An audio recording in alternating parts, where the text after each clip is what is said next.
Hey everyone, this is Sellers. And this is Stormy. And this is Unforgotten, where each episode will highlight unsolved missing, murdered, and suspicious death cases in Alabama in order to raise awareness and hopefully obtain some answers for victims and their families. Please remember that any individual referenced in the podcast should be considered innocent until found guilty in a court of law, and any opinions or views expressed in the podcast are solely those of participants. Listener discretion is advised, as some of the content discussed in the podcast may contain violence or graphic descriptions and may not be suitable for all audiences. Be sure to subscribe to our Patreon channel for early access to Unforgotten episodes and bonus content. Your subscription will help support the efforts of ACCA in assisting families and raising awareness for Alabama cold cases. Hey guys, and welcome back for episode 3. We so appreciate all of you who keep coming back, and welcome to those who are new to Unforgotten. In case you guys missed it, we started a Patreon account for people who've been following and listening to the cases and, want to get a little bit more information. Brittany's case was extremely detailed, and we knew it was a lot to follow when we were going through and preparing for it. So we're going to be able to share a little bit more information on the Patreon account, just to kind of help clear some things up and encourage you to join in on the discussions. Let us know your thoughts and what you think happened, your opinions, or, if you got information, send it on over.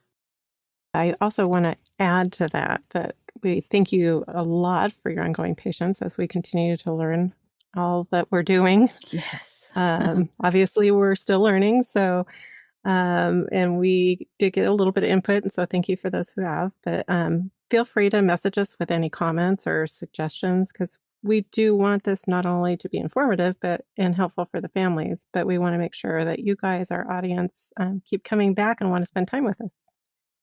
So keep in mind, if you message us about the podcast specifically, we really would prefer you keep that in the social media pages under the messenger, or send us an email just to kind of keep the focus on the actual cases on the pages. And just thank you again, guys. And on more sort of a housekeeping thing, just a quick ask. We do hope that you like the episodes and are finding them informative. So we would really appreciate you heading on over to Apple Podcasts or wherever you're listening to your podcast and sending a rating on over.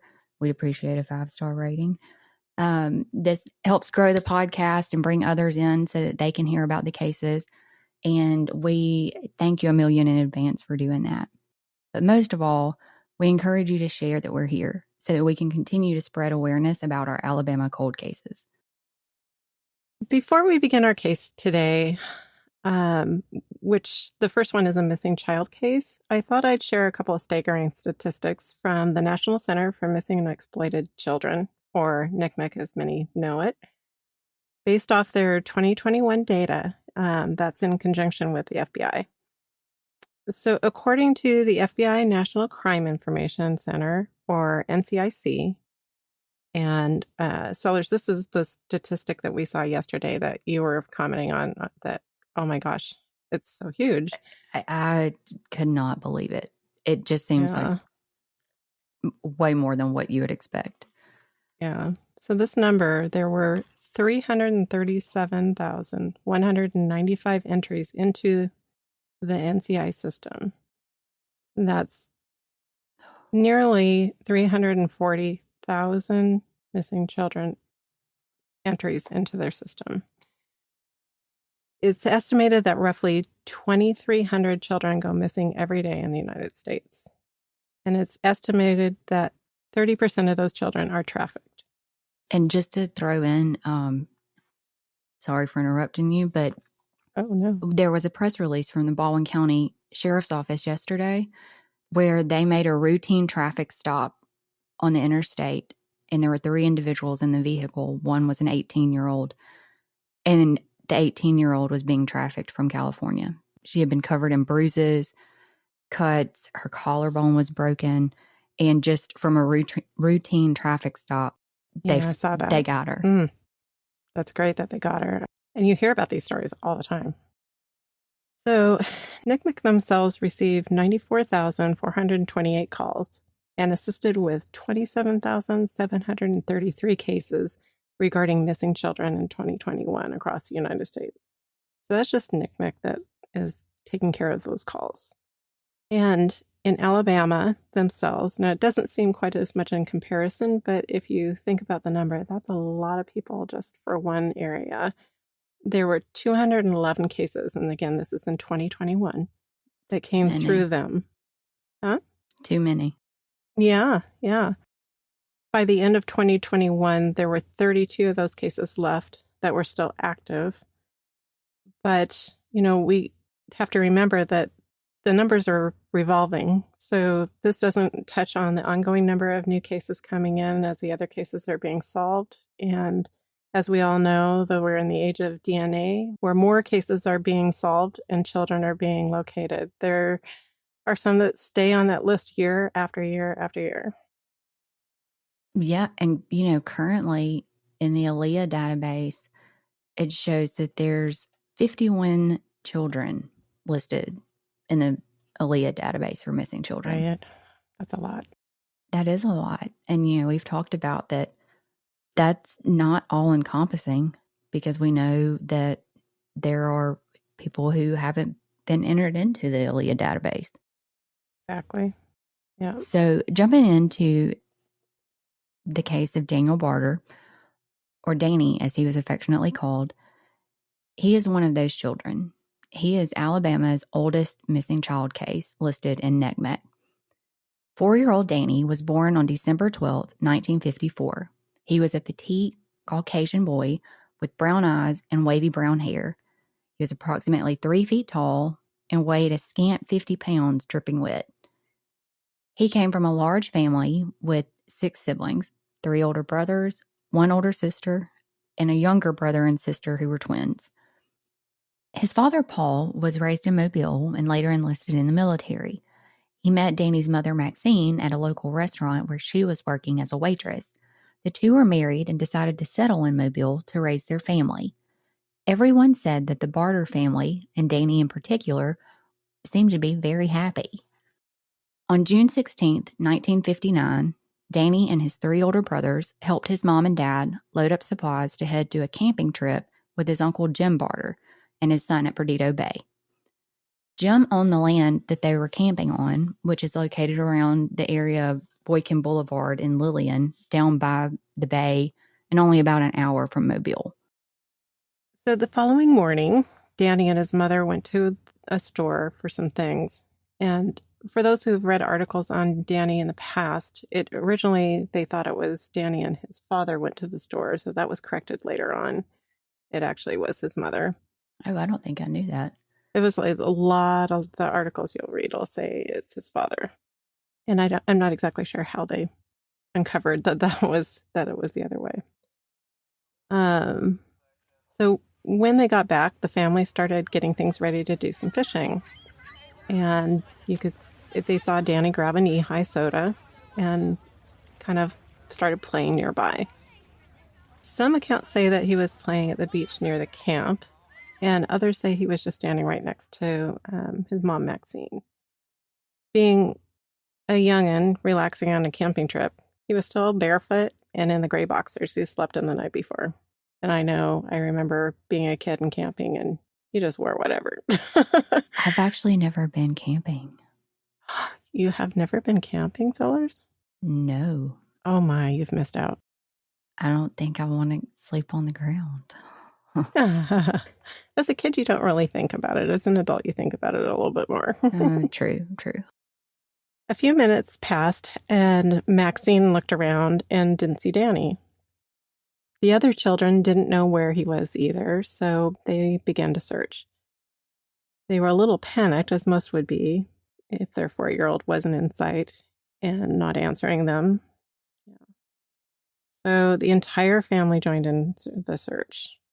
And after searching for about 10 minutes or so up and down the beach and the road and everywhere in between, Maxine decided to go to a nearby home and verify he wasn't there. And then from there, they contacted the police. at first they were afraid somehow that he had wandered up into the water and drowned. But aside from the water being really shallow at the time, I mean, so shallow that you could walk many yards out in the bay or on the beach and not get wet above the ankles. So she knew he was also afraid of the water and just didn't think he would go in at all anyway. Once the police had been contacted and there had been no sign of Danny, the local PD and the sheriff's office, along with hundreds of volunteers, began searching the land and waters. The Baldwin County Sheriff at the time, Taylor Wilkins, brought his bloodhounds, and there were helicopters, divers, and horses. Alligators were even captured and cut open on the off chance that he may have been caught by one. Except for repeated alerting by the bloodhounds to a particular spot near the road, no trace was ever found, not even the soda bottle he'd been drinking from. The family began to think maybe Danny wandered up the road and was picked up by a stranger, and that seems to be more like a viable theory with the search dogs alerting at the road. And at first, Sheriff Wilkins didn't think he was kidnapped. He just thought maybe he wandered off and got lost or possibly drowned. But it was evident he had not drowned after so many searchers had thoroughly combed the extremely shallow waters. The sheriff came around after taking that and the absence of the knee-high bottle and the alerting dogs at the road. As what had happened began to sink in for the family and neighbors, they started to recall odd events that had happened prior to the camping trip, all adding to the suspicion that someone had likely stalked the family, specifically Danny, and kidnapped him. That's scary. That is really scary. I mean, just to think that somebody's following you and to not really realize it, to think it was like just some weird thing that was going on and not really thinking anything of it, but how you would feel afterwards when you realized what it was. I cannot imagine thinking, oh, I should have paid more attention if I had just paid more attention, before, in the moment, yes. I imagine that a lot, but it's so hard to think that somebody had been paying attention for so long to this family, and you don't really think about that. Well, these are the events that they started to remember. So about a month before the camping trip, a man was parked in a car across the street from their home, which at the time made Maxine leery when she spotted him, which obviously I think it would me too. Yeah, me too. Yeah. So she decided to approach him, which I probably would have done too. I probably would have started off across the street with some authority. Exactly. And wanted to find out what he was doing. Well, as she first came toward him, he kind of put up a paper in front of him like he was reading a newspaper. Mm. But that's not sketchy. As she got, yeah, not at all. That's kind of stereotypical, actually, isn't it? Yeah. But as she got closer, then he just put the paper down and drove away. One thing we haven't heard is if there was any accounting to anybody that she had described the man to help with a potential identification. And I don't think there's any kind of drawings, with this being so far back, they would normally put out sketches, and I don't think we've ever seen a sketch either. No. So another event happened, and this involved actually Maxine and the boys and the neighbor. And so the neighbor recalled seeing a man standing sort of by the Barter boys' bedroom. And what actually alerted to them was they had a German Shepherd, and he started barking towards the man that was standing by the window. So she ran to find Maxine, and as soon as the man apparently saw her, then he just, of course, fled. They found footprints in the dirt below the window, and Mobile police were called. It said that they made casts of the prints, but unfortunately, it probably just over the passing of time, it's uncertain where they ended up. It sounds like actually this is a little bit common in this particular case, that a lot of the information that was gathered at the time did kind of either disappear or maybe was destroyed. We don't know. So there isn't a lot of standing evidence anymore. But they also don't know, or we also don't know, if anyone had been able to make a description of this man either. I would hope so, since the police were there, but we don't know that information. There's a lot of comments about the mom's recollection. Yeah, I know. What about the dad? Yeah, you'll kind of notice that mom is kind of center in the story, Yeah. more so. So I don't know, if he was often away at work, or, where exactly things stood with that. Of course, back in the day, the mom was always home and was usually around with the kids, so that could be part of it. But Yeah. and then yet another incident happened that was just the day before Danny went missing. And Maxine had taken all the boys to the grocery store, and the boys all waited outside in the station wagon. Now, can you imagine? Today, nobody would do that, or not many would do that anyway. No. But back in the day, that was so safe, they thought. My dad talks about riding his bike when he was 5 years old around their neighborhood, which isn't an overly safe area. It's not a terrible area now, but it's not what it used to be. Like, even from when I grew up over there. But he talks about how he was 5 years old riding his bike around the neighborhood, and it wasn't a big concern at all. And I think, there's no way I would let my kids do that. I know. Isn't that crazy? But yeah, I think this is 1959. So yeah. So one of Danny's brothers told their mom when she got back that a man had driven up next to their car and kind of just sat there staring at the kids. Particularly seemed to be staring at Danny. That's creepy. Yeah. They thought it was really creepy, so of course they told their mom, but before mom came out, the guy just suddenly drove away. So once again, we still don't know if there was any accounting of what the description of this man was in the car. So we don't know yet if these are all three separate incidents or this is all one person. But it's kind of a recurring thing now. You almost would think it would be the same person, but... Yeah. I mean, it would lead you to at least look into that as a theory. Right. There are some additional stories that mention the Barters may have seen a truck driving by the road by the camp that they were at, that had a couple inside on the morning of the disappearance. So this road leading to the campsite is not really traveled much, and it would have been at least notable, if not out of place, where they were located. And I'll add, once again, there's no recounting of what these people look like. I wonder if the sheriff's office or somebody has those details, and maybe that's just not something that's ever been put out to the public. But you would think that if there were details, that they would put that out because you would want people to be looking.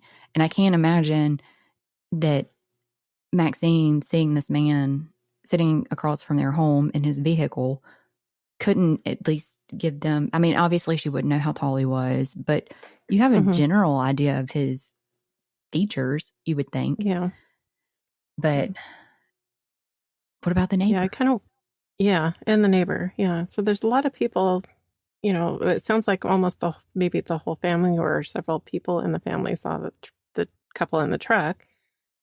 So, there's several people who have seen this man or these men, or these people, I guess, because one of them was a woman. But, the only thing I can think of that maybe happened was over time that information was also lost, since they say a lot of the files were. But you really would think that you would have seen in some newspaper articles a sketch of some sort. Agreed. After several search attempts, investigators ran out of leads. There was no trace of Danny, the knee-high bottle, or any clothing. In 2000... By the way, sorry to interrupt you. I know that you and I had this discussion, but for those of you who don't know what a knee-high is... Oh, did you find out? Did you find out? Oh, yeah. Knee-high is a type of soda that they used to drink back then. It was very popular Some of you may recognize it if you watched the series MASH. The character Radar always had a grape knee-high when he went to Rosie's bar. I'm going to have to go check this out now because I had no idea what it was. So now you know. In 2006, NCMEC released the first age progression of Daniel as an adult, aged to 52 years old. And over the years, they released 3 more. That hits home when you think that he was only 4 years old when he vanished, and the first age progression photo came out when he was 52. That's crazy. That's a lot of time passing. I know. Oh, hurts my heart. In 2008, after receiving a tip that someone overheard a public conversation discussing Danny's case, the FBI reopened his case. Family also submitted DNA samples to a national database, hoping it would help if any evidence was ever found. Unfortunately, over the years, Daniel's parents passed away. Paul Barter passed in 1965 and Maxine Barter in 1995. Some of his siblings have also passed away. His brother Robert in 2010 and Ronald in 2013. Danny also had a younger brother, Anthony, that he was never able to meet because, unknown to any of the Barter family, Maxine was pregnant when Danny went missing. Anthony sadly passed away from Hodgkin's disease in 1997. But the remainder of the Barter children are alive today, living in Texas. In 2009, they held a candlelight vigil, renewing a commitment to Daniel to never give up trying to find him. Since the case was renewed in 2008 by the FBI, even with the release of 3 more progression pictures, side by side with his adorable picture at 4 years old, and I mean, this kid was just a cutie. Yes, he so cute. The case, though, seems to have stalled, and no publicly known tips have come in. His siblings still hold on to some hope that Danny, who would now be 68 years old, is still alive and healthy, and one day they will find him and that he will somehow have been raised in a safe and happy environment. And so do we. If you or anyone you know has any information related to the disappearance of Daniel Barter, please contact the Baldwin County Sheriff's Office at 251-937-0202, or you can submit an anonymous tip on the FBI website. A link for that will be in the episode description. If listening to Unforgotten has inspired you to create your own podcast, you're in luck. With Spotify for Podcasters, you can make your own podcast and share it with the world. And the Spotify platform makes it super easy to get started. With Spotify for Podcasters, you can record and edit podcasts right from your phone or computer. So no matter where you are when an idea hits, you're ready to start recording. Spotify for Podcasters makes it easy to distribute your podcast to Spotify and everywhere else podcasts are heard. Plus, you can do video podcasts and engage with fans through Q&A and polls. You can even earn money in a variety of ways, including ads and podcast subscriptions. And best of all, it's free. Download the Spotify for Podcasters app or go to www.spotify.com/podcasters and sign up for your free account to start recording and sharing your podcast with the world. Our second case is also a missing person from Foley, Alabama, Briana Reyes Reyes, born March 24, 1990. Briana, 30 years old at the time, had not been in contact with her family since April of 2020. Her family reported her missing in 2021 after they hadn't heard from her over the holidays. An unknown person reported that she was seen leaving her home in an unknown direction on June 19, 2020. According to the Aaliyah Missing Person database, she is approximately 4'11" and around 92 pounds. She has brown eyes and black hair and was last seen in or around the Foley area. In the media or from the Foley Police Department, this is almost all they reported to the public.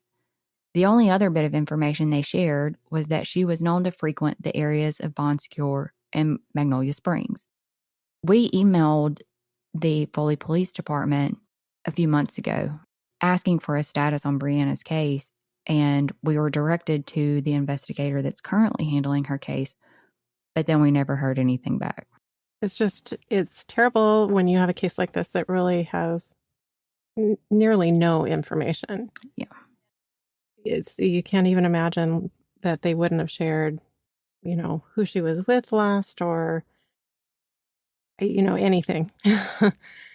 But this is really, truly all that you can find in the media.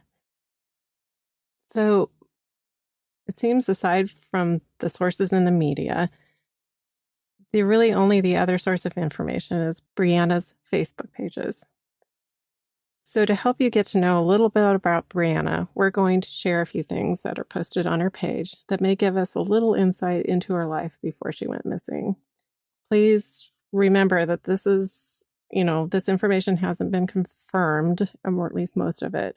And this is a social media page, so we're taking, what she says at face value, unless we can confirm, details otherwise. And if anybody listening has details, new Briana, we would love to hear from you.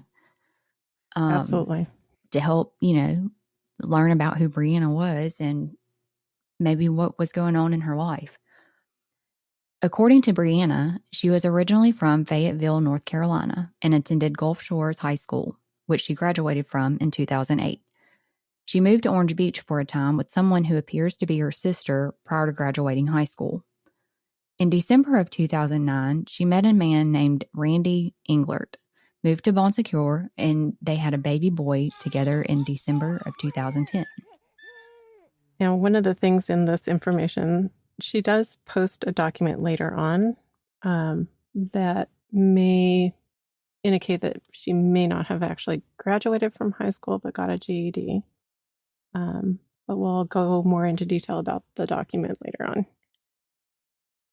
The next update we have in Facebook is in August of 2013, where she makes note that she is moving in with someone named Jared in Fairhope, and that they had to leave the residence after he had been arrested for narcotics possession, or so it seems. After that, there is quite a bit of jump in time before she updates her page again, and that's in June of 2017. So that's quite a distance. I don't know if there was another page somewhere. Yeah, I don't know if there's been another page somewhere that we haven't located or that she deactivated maybe, but this is all we could find.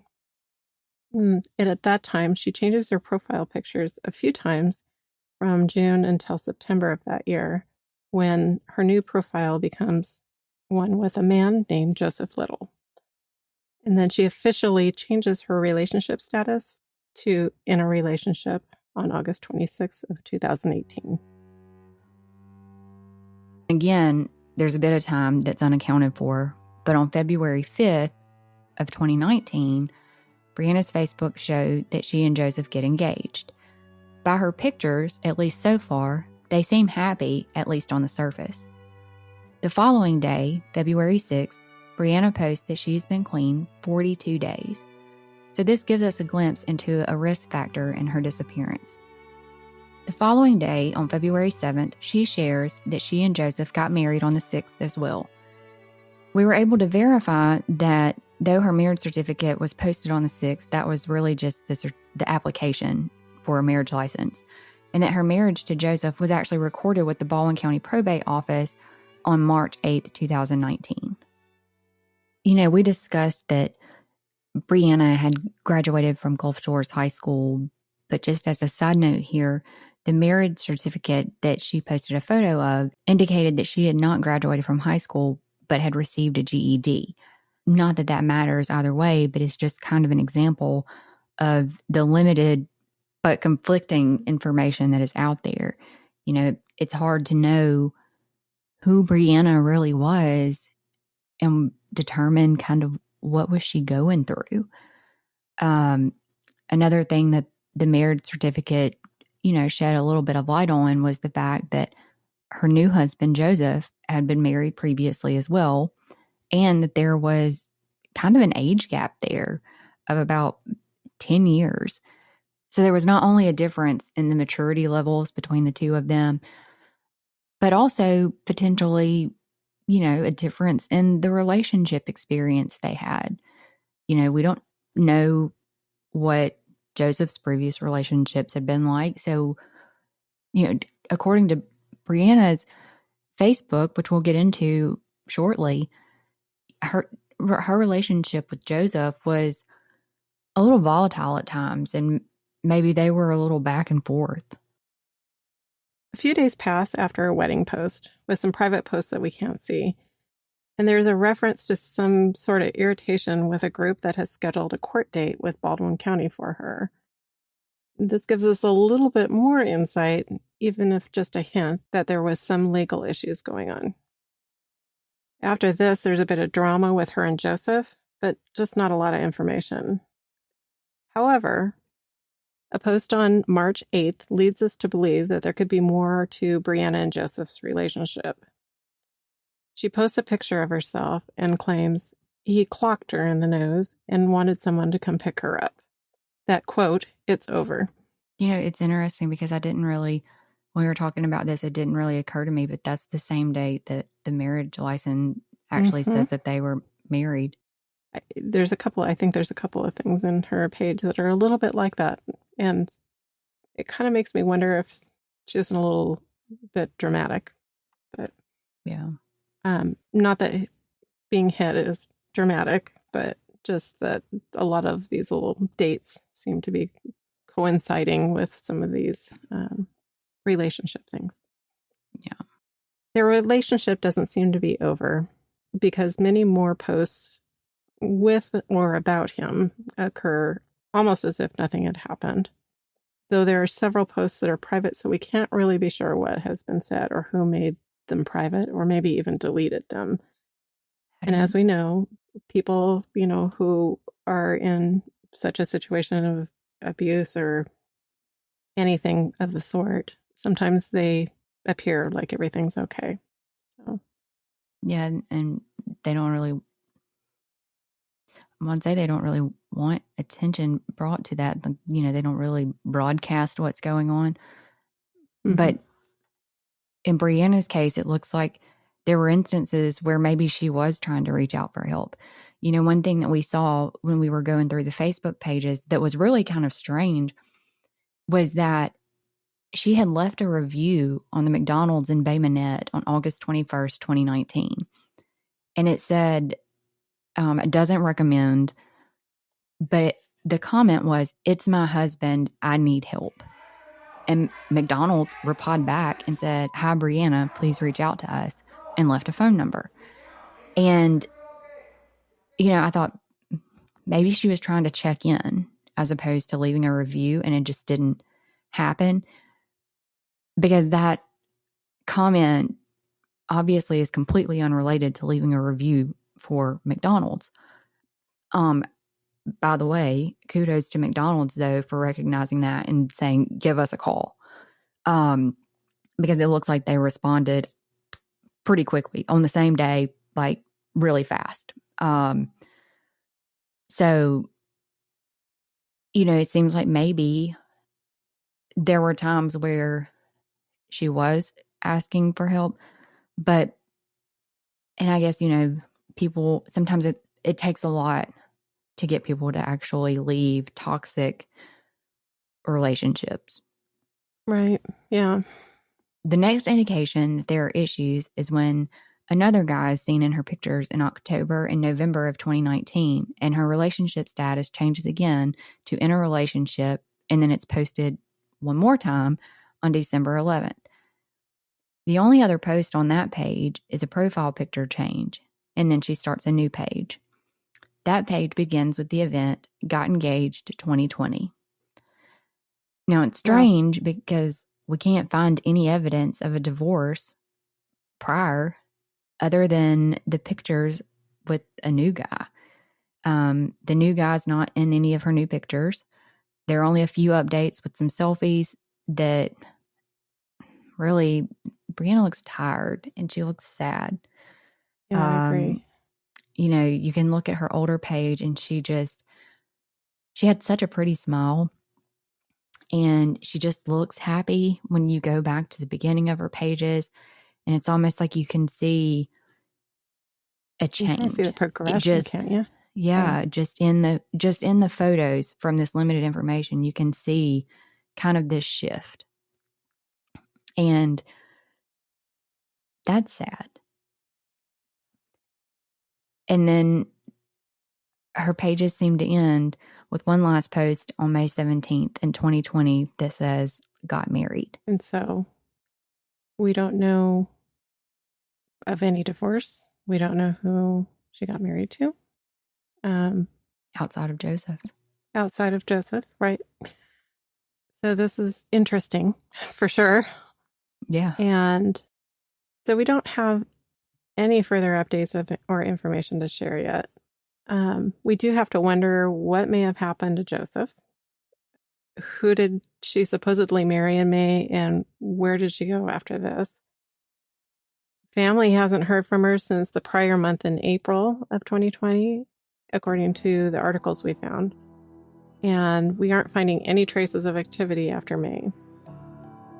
So we're going to continue researching into Briana's disappearance, and we hope to uncover some additional information and documentation. Once we do, we will make sure to provide an update for you so you can learn along with us what has happened to Briana Reyes. If you or anyone you know has any information about the disappearance of Briana Reyes, please contact the Foley Police Department at 251-952-4010. And as always, you may contact us via Messenger on the Alabama Cold Case Advocacy Facebook page or by email at alcoldcaseadvocacy@gmail.com. Unforgotten is an Alabama cold case advocacy podcast recorded in conjunction with Riverside FM, hosted and distributed by Anchor FM, available on your favorite podcast platform. Intro music for the show was created by Principles of Uncertainty, who also mixed and mastered this episode. Content and production is by Sellers and Stormy, artwork by Sellers. Credits for music, sound clips, special mentions, and any source referenced in our podcast can be found in each episode's description. We hope you will join us on all the major social media sites and continue to raise awareness of our Alabama cold cases. Until next time, thank you for listening to Unforgotten.